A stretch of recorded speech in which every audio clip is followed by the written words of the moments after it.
And we're taking a look at Spotify versus Apple. Welcome to the show, Megan.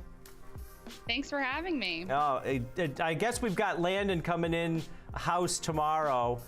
So this must be his, he takes a whole day to travel, is that And the first thing he's going to do is dunk on Tom. Yes. They told me to bring my A game today, that the vegan Whopper had some haters yesterday. I tell you, highly volatile. That was just me, Megan, so just dismiss that. But we're looking at Spotify and then in particular versus Apple Music. So what are you guys seeing as far as data goes? It's interesting because Apple recently touted that they had passed subscriber counts in the US for Spotify. And we wanted to take a look and see what our data showed. And what you can see, the green line for Spotify, that's purchase intent. So that's people talking about downloading Spotify, renewing their subscription, creating a subscription versus Apple Music. And I think what's key to consider here whenever you're talking about a company like Spotify compared with Apple Music, first of all, Spotify has multiple types of monthly active users. So they have an ad-supported grouping of users, and then there's also the subscribers. Apple Music, in contrast, only has subscriptions that consumers can subscribe to. And another difference is that Spotify has a really strong global footprint. Only about 30% of their monthly active users are from North America. So you can see that Spotify is still continuing to dominate Apple Music when you look at it from a big picture perspective. Now, Megan, I'm 100 years old, but even I realize that Spotify has completely changed the game in terms of music. And it is so user-friendly that really no one is blocked out of using Spotify. It has really changed the way people listen to music. After Apple changed the way people listen to music, Spotify has gone further, I think, and that's what I think is reflected in your data. What are you guys seeing? Do you do any demographic data on Spotify? Because I think their popularity is ageless in terms of demographics. You know, we haven't broken it down by demographics, but that's definitely reflected in the people that we see tweeting. You know, there's not a specific type of user tweeting about Spotify. I think music is so universal. And in addition, I think that you're right on with how user-friendly it is. People love the way that Spotify personalizes their music and also the ability to discover new music. You know, that personalization tied with discovery is incredibly powerful and why Spotify has such strong consumer happiness as well.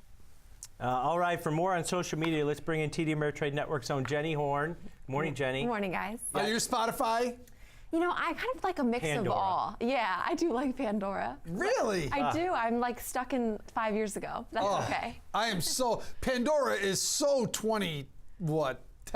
10 years ago. You know, I like the way they curate your music for you, but beside the point, Spotify is a little bit of a PR nightmare on social media today because they announced they're going to raise the rates paid to their songwriters by 44%, which basically just means the songwriters are taking home less of their pay. So the songwriters that are featured on Spotify today aren't happy. This has been going on kind of all week, but they've had really bad, or not bad, but poor public relations in the past with their relationship with songwriters. Singers have come out and said, we're not going to put our music on Spotify for this reason. So they're kind of in the middle of one of those battles again, and it's giving Apple a little bit of a leg up on social media today. Okay. Yeah, you get our first tweet. Our first tweet is from Ryan Anthem, who says, the IPO challenge for me is wealth was made already, so private investors are looking to cash out to mostly retail. Who knows what they're worth until 2 to 3 quarters go by? Spotify, Arlo Technologies, Sonos, Snap, Lyft, and now Uber coming out with another rich valuation with wealth already made.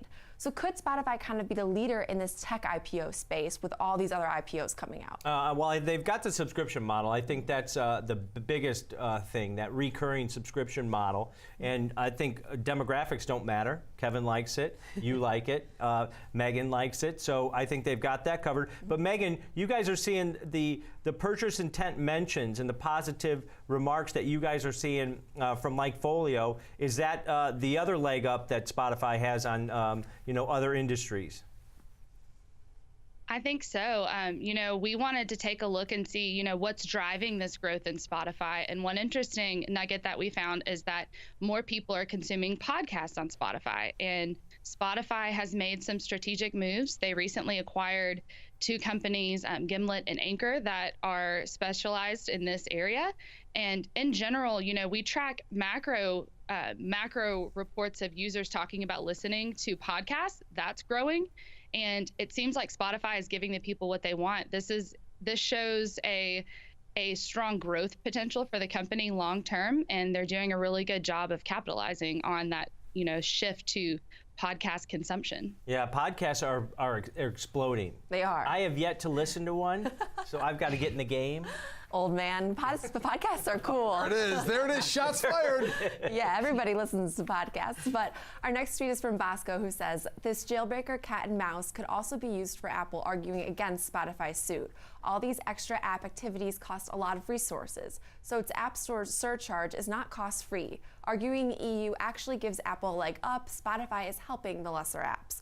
So the problem I have with this huge comparison this morning about Apple compared to Spotify is, unlike Spotify, this is not their only way they make music, or make money is not music, right. So I have a hard time making that parallel because Apple does so much more and Spotify is so focused on music. Yeah, I think that's key. Spotify was the leader in this, and you've got to remember, Spotify started overseas, and they're bigger internationally than maybe Apple is. But let me throw a big wet blanket on this whole discussion. Okay. And that is what Spotify, Lyft, and soon Uber are all going to have to do to stay profitable, and that is lower payouts and higher prices. Yeah, and Spotify they've got a negative 278 PE. That's a problem. Yeah. Spotify's fees are not going down; they're going up, and what they pay out to the talent is going down. Right. So that's the only way. And the same thing with Lyft. They got to pay out less and charge more. It's the only way these companies are going to get profitable. Yeah, but Megan,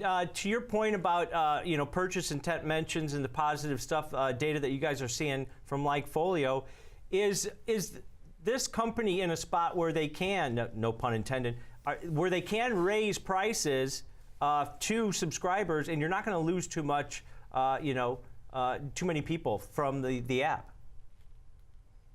Yes, I think you're right. I don't think that we're seeing many negative mentions in regard to a change in price subscription. So people are reliant. I think you also have, people who have been using this service, they really like it and they've curated their music taste to it. They're dependent on these playlists. Like, what a pain it would be to switch to something else once you're so invested and you have everything set like you want it. So I think that they have that going for them as well.